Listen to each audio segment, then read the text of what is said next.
You mentioned XRP. There's a huge community behind it. Obviously, a very high-profile lawsuit from the SEC against Ripple. Yeah, I own some XRP, actually. A lot of XRP holders are going to be excited to hear about that. When did you take a position? Not necessarily, but timing. Year ago.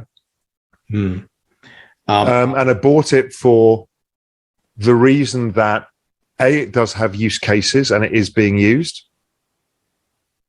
And B, the court case is a phenomenal risk reward.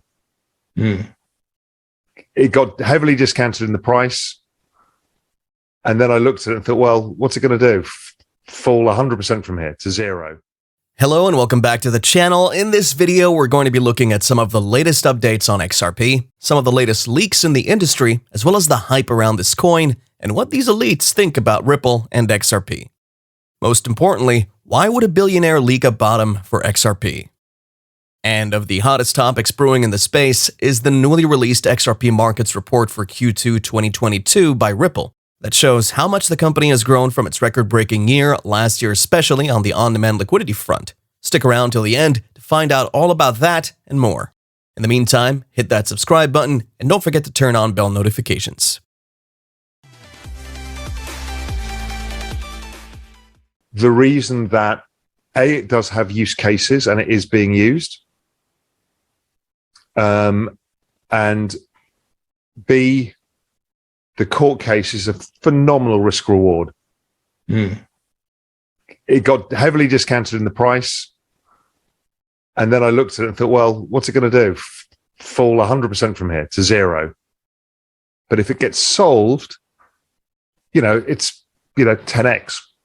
And I'm like, well, that's a no-brainer. Why would you not take a 10-for-1 risk reward that has a catalyst around it? It's just kind of interesting. So, I just thought as a special situation, it was interesting. Is it mainly, the bet that you're looking at is it mainly around this lawsuit and the fact that the price is suppressed as a result, or correct? Are you also looking at adoption globally, that there's no restrictions in other parts of the world? This is just a United States thing.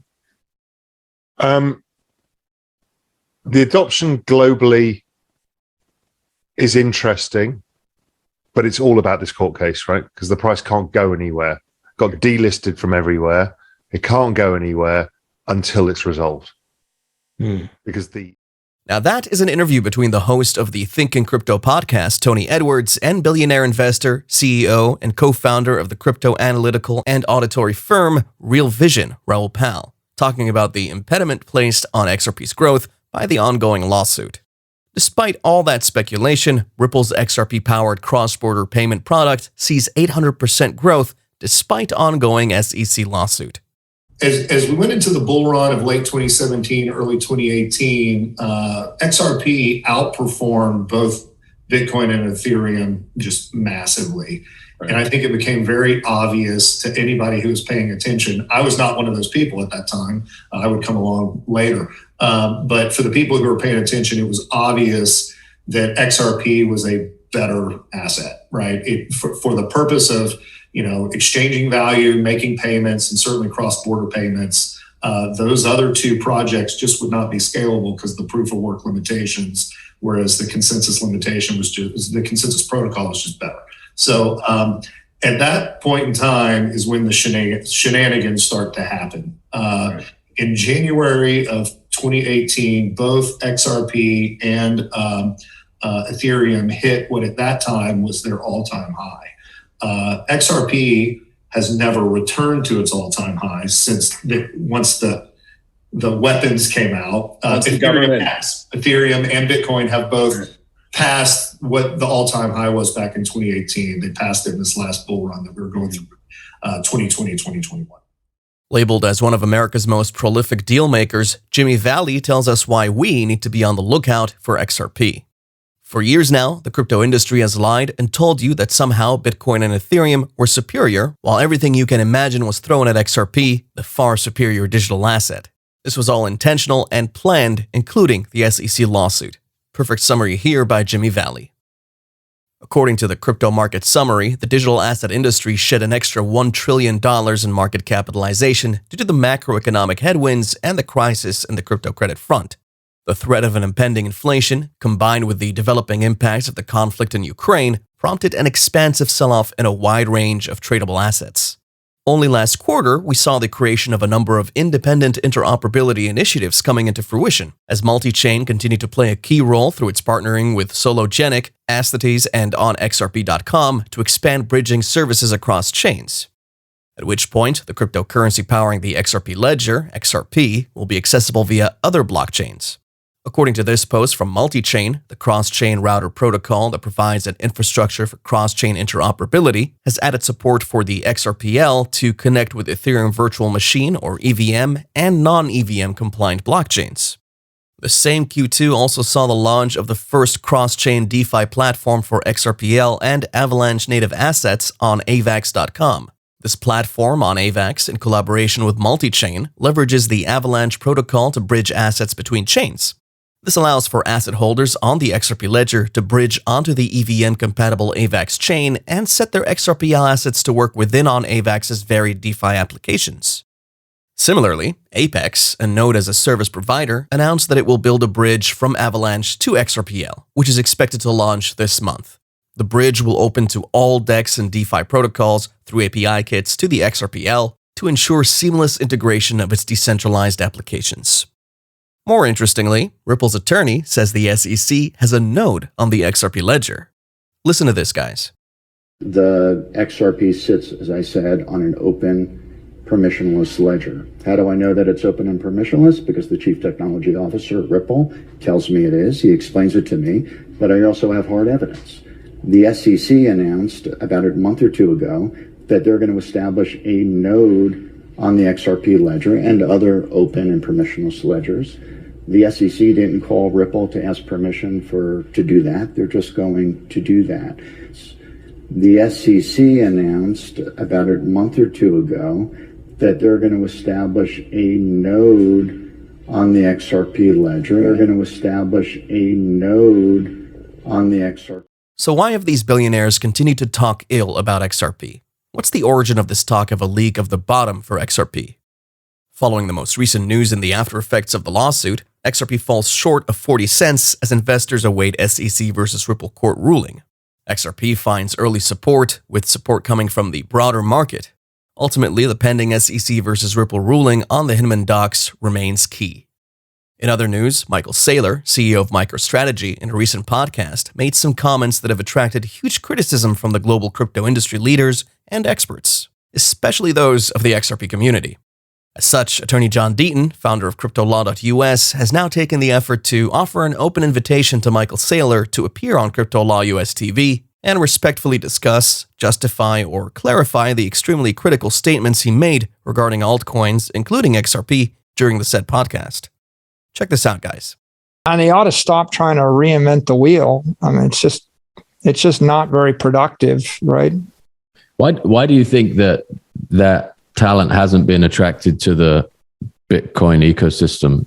Like, why don't you think? Why is there not like a flourishing, like crazy effort to build applications on top of Bitcoin in the same way you see in other parts of crypto, at least at the more Twitter culture, at least? I think that the rest of crypto, it takes a shortcut, right? The shortcut is issuing an unregistered security. So there really isn't an example that I can think of any kind of smart contract network or proof of stake or crypto network that competes with Bitcoin that didn't take the shortcut of an unregistered security. They're not decentralized. So all of the legitimate talent is working on top of the Bitcoin ecosystem, and they are there. Now, attorney John Deaton said, first, he implied almost everything other than Bitcoin is a security. Second, he literally said all the legitimate talent is working in the Bitcoin ecosystem. And if you're honest, ethical, and competent, you'd be building on the Lightning Network. Saylor basically asserts that if you're aware of the law, then you would only build on Bitcoin because the rest of the shitcoins are securities. Saylor's analysis of what constitutes a security is deeply flawed, which is quite surprising considering how intelligent he is. More troubling are his comments that if you're ethical, you would build only on Bitcoin and Lightning. The ethical comments are absurd, and Saylor needs to be better than that. The problem with his analysis is that he equates every potential developer with the platform's founders. If he wants to criticize altcoin founders in comparison to Bitcoin, it's understandable and I take no issue, whether I agree or disagree with him. But we're talking about an open permissionless distributed ledger technology. Not every developer was distributed pre-mined tokens. What about a developer who comes along and builds an application on one of these platforms and the developer has never met or even spoken to the founders, its foundation, or anyone associated with the creation of the token or the technology? Are you really calling them unethical? After evaluating Lightning, what if that developer looked closely at the XRP Ledger and decided that it was a much better solution than to spend or transfer your Bitcoin? What if this developer utilized the XRP Ledger as a layer 2 solution to solve the Bitcoin problem? Now, please assume that this developer has never met Joel Katz, Brett Garlinghouse, Chris Larson, or anyone from Ripple. Because the XRP Ledger is an open permissionless distributed ledger technology, the folks at Ripple don't even know this developer and his payments app exists. Now imagine this developer, completely independent of Ripple and its founders, builds the payment app and calls it Spend the Bits. Get it? Spend the Bitcoin. That developer is Jay Spend the Bits, and above facts are true and accurate. His Bitcoin payment app is Spend the Bits. What's Spend the Bits? Attorney John Dean further goes on to state that I understand Saylor is a Bitcoin maxi and that's okay. It's fair to distinguish Bitcoin's creation from the creation of altcoins. It's fair to bring up the issue of VC when discussing altcoins. It's fair to criticize and describe ICOs like Ethereum as securities at issuance. It's fair to argue that most altcoins, even without issuing an ICO, started out as a security. It's fair to criticize token concentration or ownership in the hands of only a few whales. He goes on to call out the boss of MicroStrategy with the following words. Of course, this criticism also applies to Bitcoin and Saylor if you're fair and objective. As for the absurdity of XRP being a security, I've already used Spend the Bits as an example for the judge to consider, and it helped acquire amici curiae status. I hope Saylor takes me up on my offer to discuss these issues. He wraps it up with the disclosure that he is a MicroStrategy shareholder. So what do you think about all of this? Do you think XRP is a security, then subject to securities laws in any and every way applicable? Let us know your thoughts in the comment section below. That's all I got for today, folks. Hope you enjoyed the video. Don't forget to hit the like button, subscribe if you haven't already, and as always, we'll see you in the next video.